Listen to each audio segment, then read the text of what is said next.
This is my second updated review on the Cat S60 smartphone by Cat, or the Bullet Group, is who actually has the rights to license the Cat name on this phone. And we have an issue. I have owned this phone for 8 months. I did a review back on YouTube about 4 months ago explaining the details about this smart, rugged phone, but there is a couple issues that this phone has. I live in the United States of America. I picked this phone up for $629, and that is before paying Uncle Sam taxes. I've kept the phone in really good shape. I haven't dropped it on anything hard. There's no scuffs that are major on the metal siding. Uh, the back of it still looks like it's brand new, and the front almost looks like it's brand new, minus right here.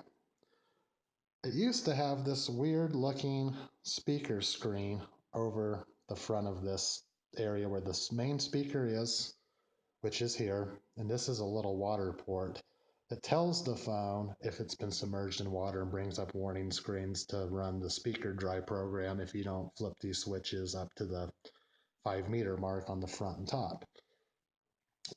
What drives me a little crazy about this is it's a $629 phone, and just out of normal wear and tear for the last 8 months, this came off. And what happens is they use some type of double-sided adhesive to hold this little screen down here. Just this little guy here, if I can stretch it out. It's like a double-sided adhesive that held this onto the phone. And eventually, if you see on this cornice where it got really bad, it was actually here on where you actually press the back button. And eventually, when you're pushing this, you're also pushing your thumb against the metal screen, and eventually wore out that adhesive. And then with a little bit of heat, like 90 degrees, it kind of melted and just didn't make it stick anymore.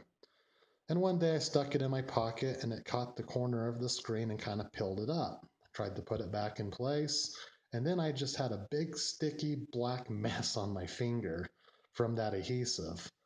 It got so annoying I decided to peel it off. It took about 2 hours to clean up all the adhesive. There was some type of fabric covering this port. I'm guessing that's to keep fine sand and dirt and dust out of the speaker port.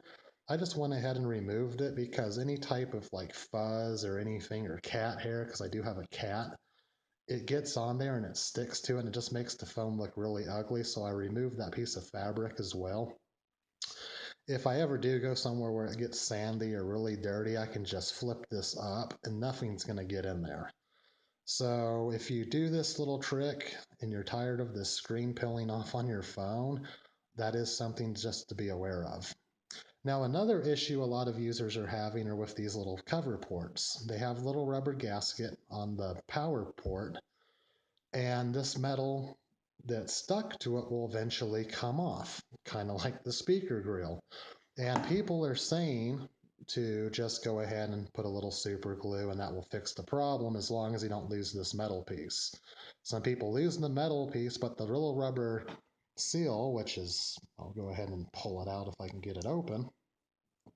This little rubber seal actually stays intact, but this metal falls off. And if you lose the metal piece, then, well, you can't glue it back on. And some people have contacted Cat to see if they can just get a replacement metal piece so they can glue it back on, but with no success. One other little drawback on the phone is the back door here. I've heard of people dropping the phone and this latch will come undone. This opens up, and if water gets in here, because this is basically where the main logic board sits on this phone, you get water in here, it's not going to be covered by warranty. And then there's the warranty issues. People send the phone back. I've heard it's about a month process, if not a little bit longer, to get replacement phones. And that's another issue. People get their phone either replaced or repaired, and then it comes back with hardware issues, software issues, which I understand. Not all phones are built equally, and there's going to be probably some issues with quality control. But we're talking about a rugged cell phone. I've owned Samsung, I've owned Apple products, and I've never had any pieces fall off those phones while owning them. And then you're claiming to be a super rugged phone, and this is happening? Come on, cat. And at the price point of $629, wow. I mean, a couple hundred more dollars, I'm sitting in nice flagship territory for Samsung, Apple, and even there's middle ground phones with really good specs. In fact, better processing specs than this guy that sit in that $400 and $500 range. Now, is this phone worth it? Well, yes, it's very rugged. 5 meters of waterproofing, which would be 16 feet. It can take a drop from 1.8 meters or almost 6 feet to concrete without breaking. Okay, that's pretty cool. But this is happening? I just don't know. Now, this phone is worth your while if you can get over little issues like this or this. And if you have a phone that doesn't have a software issue or hardware issue, some people were complaining about the camera making some weird clicking noise when they open up the Flare thermal imaging app. The 13 megapixel camera on the back, some people were having some major issues with that as well, with blurry photos or photos just don't look good. I don't recommend buying this phone if you're going to go out and take professional pictures. There's a lot of other phones and cameras out on the market for that. But would I buy it again? Maybe if it was cheaper, especially knowing these little quirky flaws that these phones are having. But if you're in the market for a fully rugged smartphone, there's not too many choices out there. And if you need thermal imaging on a smartphone and you don't want to buy like the little thermal imaging that Flare produces, then it's a good trade-off. But would I buy this phone again? If it was a little cheaper, or if they could fix the issues, or maybe even make a second generation of this phone and fix these little flaws, yeah, I'd probably go ahead and buy one again. And if they made a second generation, if they upgraded it with, say, the more powerful processor, a little bit more RAM, that would be great too. Day to day use, all my applications work fine. I do play a lot of video games on this phone, and I can just go in here and maybe show what I'm got for games. But this is all the games I have, and I mean, there's some pretty intensive games on here, and all of them work fairly well without really too many hiccups. So it's good on gaming. It's good for pretty much everyday use. I mean, I use Twitter, Snapchat, Instagram. I watch a lot of YouTube with the YouTube app. It seems to be pretty much okay.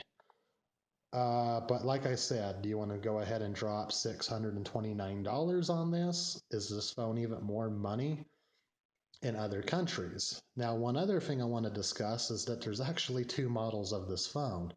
This phone is actually the single SIM model, and I thought it was a dual SIM model when I did buy it, but it's actually the single SIM.